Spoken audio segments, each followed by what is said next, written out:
Hello friends, welcome to Shakti Academy. இப்போ நம்ம ரயில்வேஸ்ல NTPC mains எக்ஸாம்ல கேட்ட ஒரிஜினல் क्वेश्चंस எப்படி ஈஸியா சால்வ் பண்ணதுன்னு பார்க்கலாம். The mean deviation of the data 3 10 10 4 7 10 5. அதாவது அவங்க டீவியேஷன் கேக்குறாங்க. எதோட டீவியேஷன்? மீன் அதோட டீவியேஷன். மீன் அப்படினா என்னன்னா ஆவரேஜ். அப்போ ஃபர்ஸ்ட் நம்ம வந்து செய்ய வேண்டியது இந்த நம்பரோட ஆவரேஜை கண்டுபிடிக்கணும். ஸோ நம்பரோட ஆவரேஜ் கண்டுபிடிக்கணும்னா இங்கே ஃபர்ஸ்ட் எத்தனை நம்பர் இருக்கு? 1 2 3 4 5 6 7 நம்பர் இருக்கு. அப்போ இந்த 7 நம்பரை கூட்டுங்க. அப்போ கூட்டும் போது பார்த்தீங்கன்னா இந்த 10 10 10 கூட்டினா 30 வந்துடுது. அப்புறம் இந்த 3யும் 7 கூட்டினா 7 7 + 7 14. 14ஓட இந்த ஒரு 5 கூட்டினீங்கன்னா 19. 19ஓட இந்த 30 கூட்டினீங்க அப்படின்னா 49 வந்துடும். அப்போ மொத்தமாக பார்த்தீங்கன்னா 49 கிடைக்குது. இந்த 7 நம்பருக்கு 49 இதோட டோட்டல். அப்போ டிவைட் பை 7 அப்படின்னு நீங்கள் போட்டிங்கன்னா உங்களுக்கு கிடைக்கிற நம்பர் வந்து 7. அப்போ இந்த 7 நம்பரோட ஆவரேஜ் வந்து 7 அப்படின்னு சொல்லி நம்ம சொல்லலாம். அப்போ இந்த 7 நம்பரோட ஆவரேஜ் வந்து 7. இப்போ கேள்வி என்னன்னா மீன் டீவியேஷன் என்ன அப்படின்னு சொல்லி கேள்வி கேட்குறாங்க. ஸோ மீன் டீவியேஷனா ஒன்றும் இல்லை, ஆவரேஜ்ல இருந்து ஒரு நம்பரும் எவ்வளவு தூரத்துல இருக்கு அப்படின்னு சொல்லி கண்டுபிடிக்கணும். இந்த இடத்துல முக்கியமா வந்து பாசிட்டிவா நெகட்டிவான்றதை பத்தி நாம கவலைப்பட வேண்டிய அவசியம் கிடையாது. டைரக்டாவே வந்து வித்தியாசத்தை தான் எடுக்கணுமா தவிர அந்த நெகட்டிவ். இப்போ ஃபார் எக்ஸாம்பிள் 7 3 அப்படின்னா இப்போ 3க்கும் 7க்கும் 3 - 7 எடுத்தா -4 அப்படின்னு நீங்க சொல்லக்கூடாது. ஏன்னா இந்த இடத்துல டிஃபரன்ஸ் தான் நமக்கு வேணும். டிஃபரன்ஸ் வந்ததுனாலுமே பாசிட்டிவ் நம்பர் மட்டும்தான் அப்படின்றத உங்க மைண்ட்ல ரெஜிஸ்டர் பண்ணுங்க. அப்ப இந்த 3க்கும் 7க்கும் டிஃபரன்ஸ் என்ன அப்படின்னு பார்த்தா, அதாவது ஒரு நம்பருக்கும் 7ஓட நம்ம டிஃபரன்ஸ் எடுத்து பார்க்கணும். இந்த 3க்கும் 7க்கும் டிஃபரன்ஸ் என்ன அப்படின்னு பார்த்தா 4 வந்துடும். அடுத்தது இந்த 7க்கும் 10க்கும் டிஃபரன்ஸ் என்ன அப்படின்னு பார்த்தா 3 வந்துடும். அடுத்ததா இந்த 7க்கும் 10க்கும் டிஃபரன்ஸ் என்னன்னு பார்த்தா 3 வந்துடும். அடுத்ததா இந்த 7க்கும் 4க்கும் டிஃபரன்ஸ் என்னன்னு பார்த்தா அகைன் நமக்கு 3 கிடைக்கும். அதே மாதிரி இந்த 7க்கும் டிஃபரன்ஸ் வந்து 0. அடுத்ததா இந்த 7க்கும் 10க்கும் டிஃபரன்ஸ் வந்து 3. அடுத்ததா இந்த 7க்கும் 5க்கும் டிஃபரன்ஸ் வந்து 2. ஸோ இந்த எல்லா நம்பரும் பார்த்தீங்கன்னா இங்க இருக்கிற எல்லாமே டிஃபரன்ஸ். எதுக்கான டிஃபரன்ஸ்னா ஆவரேஜ்ல இருந்து எவ்வளோ இது கம்மியா இருக்கு அல்லது அதிகமா இருக்கு அப்படின்ற அந்த டிஃபரன்ஸ். ஸோ அதை தான் அவங்க கேட்கறாங்க, மீன் டீவியேஷன் அல்லது ஆவரேஜ்ல இருந்து எவ்வளோ டீவியேட் ஆகுது அப்படின்னு சொல்லிட்டு. ஸோ இப்போ இது எல்லாத்தையும் கூட்டி டிவைட் பை ஆவரேஜ் நம்பர் என்ன 7. ஸோ இந்த நம்பர் 7 டிவைட் பண்ணுங்க, அவ்வளவுதான், வேற ஒண்ணுமே இல்லை. ஸோ இது எல்லாத்தையும் கூட்டி நீங்க 7ல டிவைட் பண்றீங்க. அப்படி செய்யும் போது இப்போ பாருங்க, இது எல்லாத்தையும் கூட்டி பாருங்க எவ்வளவு வருதுன்னு பாருங்க. இது 4, இது 7, அப்புறம் 10, இது 13, அதுக்கப்புறம் 16, அப்புறம் 18. அப்போ 18/7 அப்படின்னு உங்களுக்கு கிடைக்குது. அப்போ இந்த இடத்துல 18/7 அப்படின்றது தான் இந்த மீன் டீவியேஷன் அப்படின்னு சொல்லி நாம சொல்ல முடியும். மீன் டீவியேஷன் எவ்வளவு இருக்கு அப்படின்னு பார்த்தா 18 அப்படின்னு சொல்லி சொல்றோம். இங்க எத்தனை நம்பருக்கான மீன் டீவியேஷன் நம்ம கண்டுபிடிக்கணும்னு பார்த்தா 7 நம்பருக்கான மீன் டீவியேஷன். இந்த இடத்துல பொறுத்த வரைக்கும் பாத்தீங்கன்னா நமக்கு ஆவரேஜே என்னவா கிடைக்குதுன்னா 7 கிடைக்குது. அதனால நமக்கு இந்த நம்பர் ஆஃப் வேல்யூஸையும் ஆவரேஜ் 7 கிடைக்கிறதையும் கன்ஃபியூஸ் பண்ணிக்க வேண்டாம். That's all. சரிங்களா?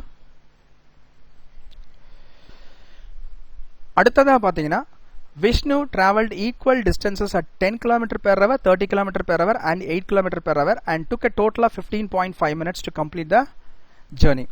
Find the total distance he traveled in kilometer. First வந்து நமக்கு இங்க யூனிட்ஸ் பாத்தீங்கன்னா இங்க கிலோமீட்டர் பெர் ஹவர்ல இருக்கு, இங்க மினிட்ஸ்ல இருக்கு. ஸோ அதனால யூனிட்ஸை எழுதும்போது கேர்ஃபுல்லா எழுதணும், இல்லைன்னா நமக்கு ஆன்சர் வந்து இங்க இருக்கிற ஆப்ஷனே எதுவுமே வராது. சரிங்களா? சரி, ஃபர்ஸ்ட் கேள்வி என்னன்னு புரிஞ்சுக்கலாம். விஷ்ணு டிராவல் பண்றாரு. எப்படி டிராவல் பண்றாருன்னா அவர் போகக்கூடிய தூரத்தை ஈக்குவலா 3 டிஸ்டன்ஸா பிரிக்கிறோம். Say for example hour distance X travel பண்றாரு.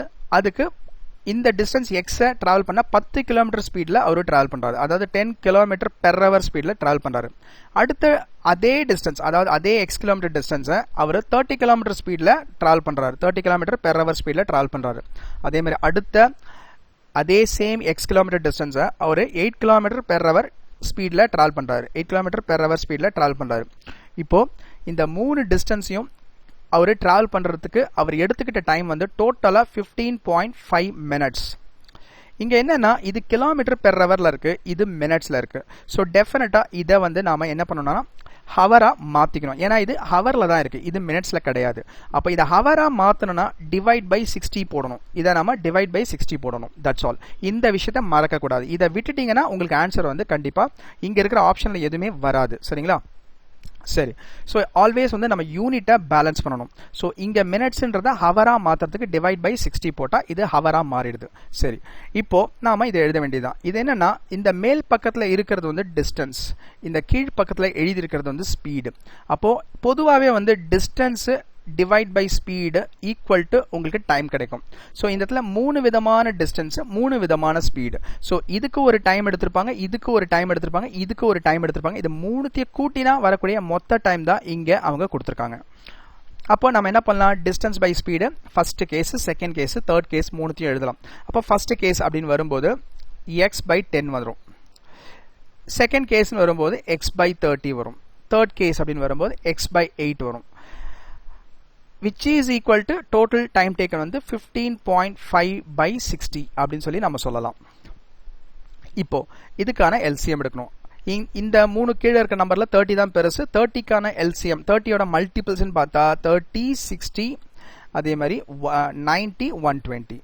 இப்போ இந்த 120ன்ற நம்பர் இந்த மூணு நம்பர்லையும் டிவைட் ஆகும். அப்போ LCM 120ன்னு எடுத்துக்கலாம். அப்போ LCM 120 அப்படின்னா மேலே பார்த்தீங்கன்னா இது 12x மாறிடும். அதே மாதிரி இது 4 மடங்கு போறதுனால 4x மாறிடும். அதே மாதிரி இது 15 வாட்டி போறதுனால 15x மாறிடும். which is equal to உங்களுக்கு கிடைக்கிறது 15.5 by 60 அப்படின்னு சொல்லி கிடைக்கும். இப்போ பாருங்க, எது கேன்சல் பண்ண முடியும் கேன்சல் பண்றாங்க. இந்த 60 இங்க ஒரு வாட்டியும், இந்த 120 இங்க 2 வாட்டியும் கேன்சல் ஆயிடும். இப்போ பேலன்ஸை நம்ம இந்த இடத்துல கண்டினியூ பண்ணலாம். ஸோ அப்போ இந்த 12x, 4x, 15x இது மூணுத்தையும் கூட்டினா 31x வரும். 31x டிவைட் பை உங்களுக்கு கிடைக்கிறது 2 வரும்.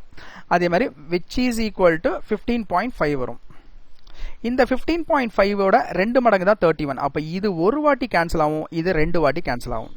அப்புறம் இந்த 2 ஒரு வாட்டி கேன்சல் ஆயிடும். அப்ப x equal to உங்களுக்கு கிடைக்கிறது 1, அதாவது 1 கிலோமீட்டர் அப்படின்னு சொல்லி நம்ம பதில் சொல்லலாம். So x equal to 1 kilometre. அப்போ அவர் டிராவல் பண்ற டோட்டல் டிஸ்டன்ஸ்னு பார்த்தா இது 1 கிலோமீட்டர், இது 1 கிலோமீட்டர், இது 1 கிலோமீட்டர். அப்போ மூணுத்தையும் சேர்த்தா 3 கிலோமீட்டர்ஸ் அவர் டிராவல் பண்றாரு அப்படின்னு சொல்லி நாம சொல்லலாம். அடுத்ததா, Ishaan is twice as good as worker as Kamal.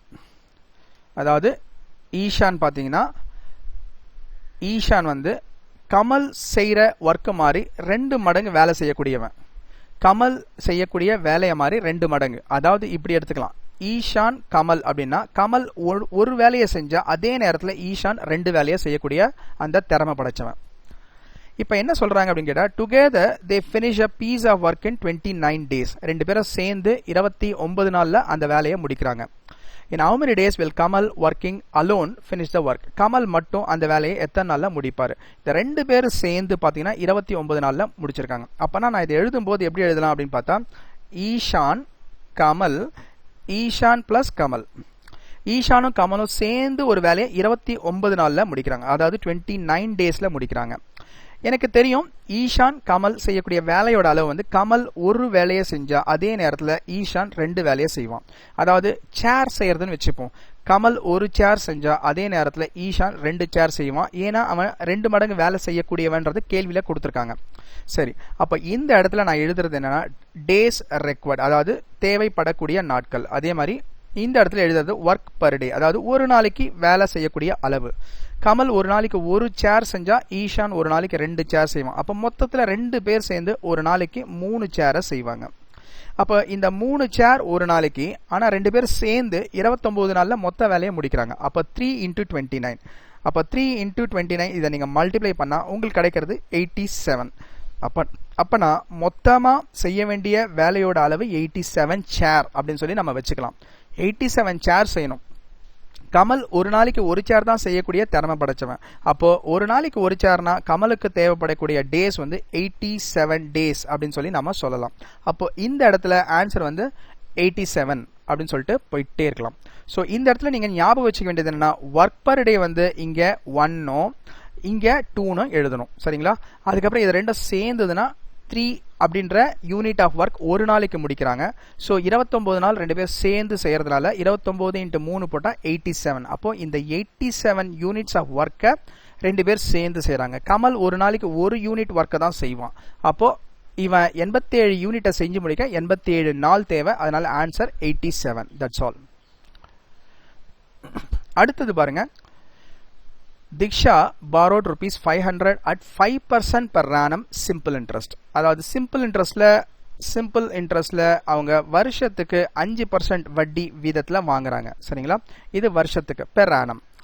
What is the amount will she pay to clear her debt after 4 years? 4 வருஷம் கழிச்சு இந்த பணத்தை அவங்க திருப்பி கொடுக்கறதுக்கு அவங்க மொத்தமா எவ்வளவு கொடுத்தா அவங்க பணம் அந்த கடன் வாங்கின தொகை வந்து அடையும் அப்படின்றது கேள்வி. ஸோ 500 ரூபாய் கடன் வாங்குறாங்க 5% வட்டிக்கு. 4 வருஷம் கழிச்சு அதை சிம்பிள் இன்ட்ரெஸ்ட்ல திருப்பி கொடுக்கும்போது எவ்வளவு ரூபாய் கொடுப்பாங்க, இதுதான் கேள்வி. ஸோ ஒரு வருஷத்துக்கு 5% வட்டினா அப்போ 4 வருஷத்துக்குன்னா இன்ட்டு 4ன்னு போடுறேன். அப்படி போட்டா நமக்கு கிடைக்கக்கூடிய பதில் வந்து 5% × 4னா 20% கிடைக்கும். அப்போ அவர் வாங்கின அசல் பணத்தோட, அதாவது வாங்கின பிரின்சிபல் அமௌண்ட் 500ஓட அவர் 20% எக்ஸ்ட்ரா அவர் இன்ட்ரெஸ்ட் பே பண்ண போறாரு. அவ்வளவுதான். அப்போ 500 rupeesோட அவர் 20% அவர் இன்ட்ரெஸ்ட் பே பண்றாரு. 20% ஆஃப் எந்த அமௌண்ட்? இந்த 500. 500க்கு 10%னா 50. அப்ப 20%னா எவ்வளவு வந்துரும் அப்படின்னு பார்த்தா 100 rupees வந்துரும். அப்ப இந்த 500 பிளஸ் இந்த 100 ரெண்டுத்தையும் சேர்த்தா கிடைக்கக்கூடிய அமௌண்ட் எவ்வளவு? 600 rupees. அப்போ தீக்ஷா பாத்தீங்கன்னா 600 rupees வந்து 4 வருஷம் கழிச்சு பே பண்ணும்போது அவரோட மொத்த கடனும் வந்து முடிஞ்சிரும். That's all. இந்த இடத்துல நம்ம சிம்பிள் இன்ட்ரெஸ்ட்ன்றதுனால நேரடியா பாத்தீங்கன்னா ஒரு வருஷத்துக்கு 5%னா 4 வருஷத்துக்கு அப்படின்னு போடும்போது இன்ட்டு 4 போட்டா நமக்கு 20%. அப்ப மொத்தமாவே அவர் வாங்கின மொத்த பணத்துக்கு வட்டியா அவர் கட்ட போறது 20% ஆஃப் த அமௌண்ட் தான். அப்படின்றத நம்ம நேரடியா கால்குலேட் பண்ணிட்டு ஈஸியா ஆன்சர் பண்ணிட்டு போயிட்டே இருக்கலாம். அடுத்ததா, a water tank has 2 holes. ஒரு வாட்டர் டேங்க்ல 2 வாட்டர் இருக்குன்னு சொல்றாங்க. the first hole alone empties the tank in 9 minutes. அதாவது நான் இப்படி வச்சுக்கிறேன், A அப்படின்ற ஒரு ஹோல் இருக்கு, Bன்ற ஒரு ஹோல் இருக்கு. முதல் அந்த ஹோல் பாத்தீங்கன்னா 9 நிமிஷத்துல தண்ணியை வெளியேற்றும். அடுத்தது second whole alone empties the tank in 6 minutes. ரெண்டாவது ஹோல் அந்த டேங்க்ல இருக்க தண்ணியை 6 நிமிஷத்துல வெளியேற்றும். if water leaks out at a constant rate. தண்ணி வந்து ஒரே அளவுல சீரான அளவுல தண்ணி வெளியேறிட்டே இருக்கு. அப்படி இருக்கும்போது how many minutes does it take if both the holes together empty the tank?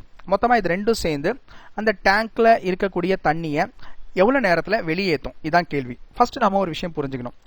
இந்த சைடுல ஒரு வாட்டர் இருக்குன்னு வச்சுப்போம், இல்ல தண்ணி போகுது. இந்த சைடுல ஒரு வாட்டர் இருக்கு, இதுல தண்ணி போகுது. இதுதான் ஏன்னு வச்சுப்போம், இதுதான் பின்னு வச்சுப்போம்.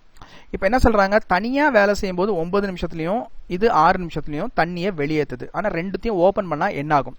ஃபர்ஸ்ட் இதுக்கு எல்சிஎம் எடுப்போம். 9 6 இது ரெண்டுத்துக்கும் எல்சிஎம் பாத்தீங்கன்னா 18.